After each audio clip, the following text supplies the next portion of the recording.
Hello everyone, welcome to Brain Engineers. आज हम करने जा रहे हैं नेमरा सुंडा book through one liner questions agronomy का part number 22।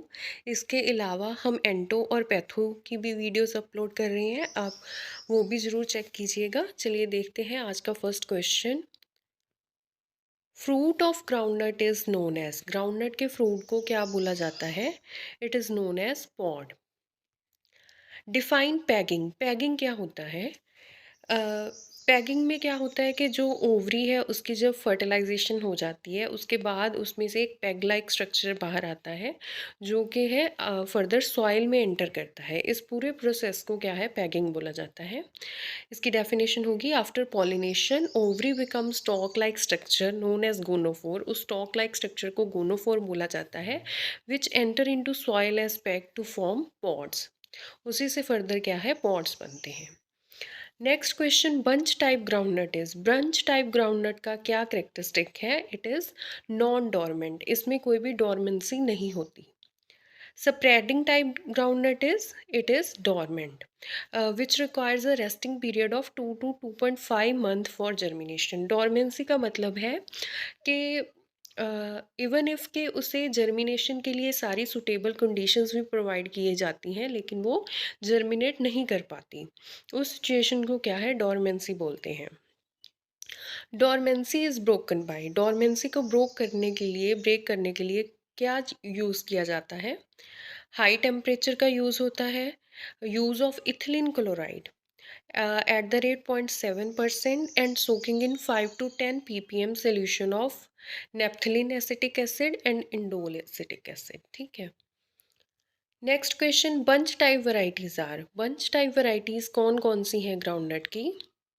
Jyoti and TMB. Spreading type varieties of groundnut are Chandra, TMB1, RS1।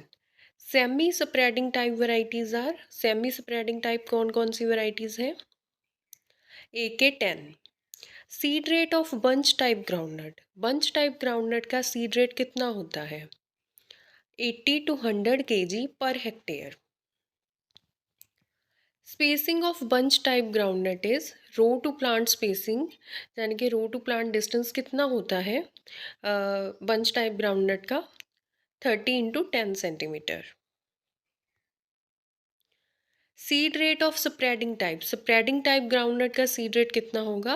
60 to 80 kg पर हेक्टेयर, ये कम है बंच टाइप से। Spacing of spreading type is 45 into 10 centimetre. Next question, depth of sowing of groundnut, groundnut को कितनी depth पर sow किया जाता है? Answer is 5 centimetre. Next question, soil type for groundnut, groundnut के लिए सबसे बेस्ट सॉइल टाइप कौन सी है? Answer is light texture sandy loam soil. Next question, good source of nitrogen and phosphorus for groundnut is, groundnut में कौन सा fertiliser use करना चाहिए for nitrogen and phosphorus? Ammonium sulphate and single super phosphate.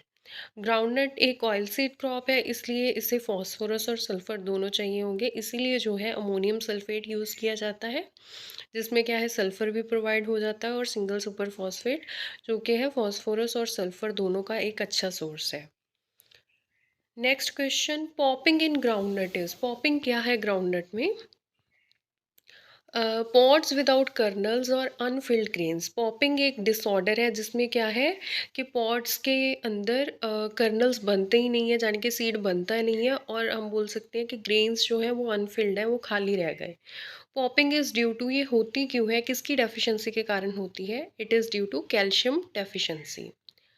Next question, gypsum application in groundnut, groundnut में कितना gypsum apply करना चाहिए? देखिए ग्राउंडनट जो है, जैसे हमने पहले भी बात की, इसे सल्फर चाहिए होता है, इसलिए जो है जिप्सम अप्लाई किया जाता है। जिप्सम बेसिकली कैल्शियम सल्फेट ही होता है, तो सल्फर का एक गुड सोर्स होता है। कितनी अमाउंट जिप्सम अप्लाई करनी चाहिए ग्राउंडनट में?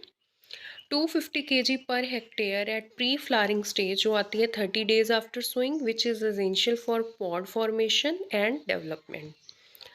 Sowing time in groundnut is generally, sowing time क्या है ग्राउंडनट का? Last week of May to first fortnight of June. Next question, aflatoxin contamination in groundnut. Aflatoxin groundnut में किसके कारण होती है? ये एक फंगस की इन्फेक्शन बोल सकते हैं, फंगस का अटैक होता है जिसके कारण क्या है, अफ्लाटॉक्सिन प्रोड्यूस होता है ग्राउंडनट में। वो फंगस होती है Aspergillus flavus. Fungal infection of groundnut kernel caused by Aspergillus flavus due to high moisture content in stored kernels. इसके कारण क्या है, अफ्लाटॉक्सिन कंटेमिनेशन होती है। Next question, management of aflatoxin is, management कैसे कर सकते हैं इसकी? Storage of kernels at 8% moisture level. Origin of groundnut is, groundnut का ओरिजिन है China, sorry Brazil. Shelling percentage of groundnut is, shelling percentage कितनी है ग्राउंडनट की? 70%। Oil percentage in groundnut is, oil percent कितना है? 45%। High yielding type of groundnut है, spreading type ज़्यादा high yielding है या बंच टाइप? तो स्प्रेडिंग टाइप जो है ज़्यादा हाई यील्डिंग होती है बंच टाइप से। पैगिंग स्टेज कम्स आफ्टर, जो हमने डिस्कस किया था कि ओवरी की पॉलिनेशन होगी, इसके बाद उसमें से एक स्टॉक लाइक स्ट्रक्चर निकलता है जिसे गोनोफोर बोलते हैं, जो कि फर्दर सॉइल में एंटर करता है, ठीक है, ऐसा पैग। तो ये स्टेज जो बनती है, ये स्टेज आती है कितने टाइम के बाद आती है? 55 days after sowing. Chemical used for floral initiation in groundnut, groundnut में फ्लोरल इनिशिएशन, फ्लावर इनिशिएशन के लिए कौन सा केमिकल यूज़ किया जाता है? Naphthalene acetic acid @ 40 ppm। Fruit of groundnut is, peg और पॉड भी बोल सकते हैं। Herbicide used for groundnut, groundnut में कौन सा हर्बिसाइड यूज होता है? Tok E25। Early post emergence used herbicide in groundnut is, image Thapar. Bitterness of kernel due to, bitterness मतलब कि किस कारण के कारण होती है? अफ्लाटॉक्सिन, फंगल टॉक्सिन के कारण। प्रोटीन कंटेंट कितना है ग्राउंडनट में? 26%। Gynophores of groundnut are known as, peg ये हम डिस्कस कर ही चुके हैं। Yellowing of groundnut leaves due to, ये होती है आयरन की डेफिशिएंसी के कारण। Rosette disease of groundnut is due to, rosette disease किसके कारण होती है? It is due to virus, और इसका वेक्टर जो है वो एफिड एक्ट करता है। Major pest of groundnut, groundnut के मेजर पेस्ट, इंसेक्ट पेस्ट कौन से हैं? White grub. Bud necrosis in groundnut is due to, it is due to thrips. Scientific name of soybean is, soybean का scientific name क्या है? Glycine max. Soybean is basically dash crop but in India grown as dash crop. Soybean एक perennial crop, sorry pulse crop है, but India में इसे as a oil seed crop जो है grow किया जाता है। Soybean is known as, soybean को और क्या बोला जाता है? It is known as wonder crop और येलो ज्वेल। सोयाबीन का प्रोटीन कंटेंट कितना है? सोयाबीन में प्रोटीन कंटेंट होता है 60%। Oil content in soybean is, oil content कितना है सोयाबीन में?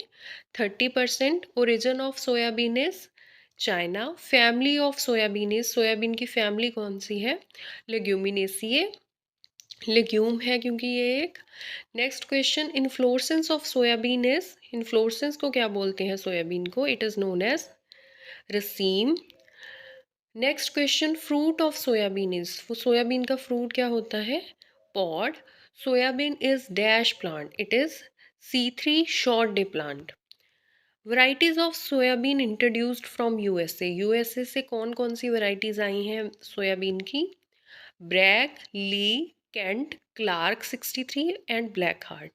Indian varieties of soybean are, Indian varieties कौन कौन सी हैं सोयाबीन की? Shilajit, Alankar, Ankur, Punjab one and Monetta. Next question, sowing time of soybean is, soybean का सोइंग टाइम क्या है? Optimum sowing time 3rd week of June to first fortnight of July. ये थे हमारे आज के 50 क्वेश्चंस। होप करते हैं कि ये आपकी प्रेपरेशन के लिए काफ़ी हेल्पफुल होंगे। मिलते हैं नेक्स्ट वीडियो में नेक्स्ट 50 क्वेश्चंस के साथ। Thank you.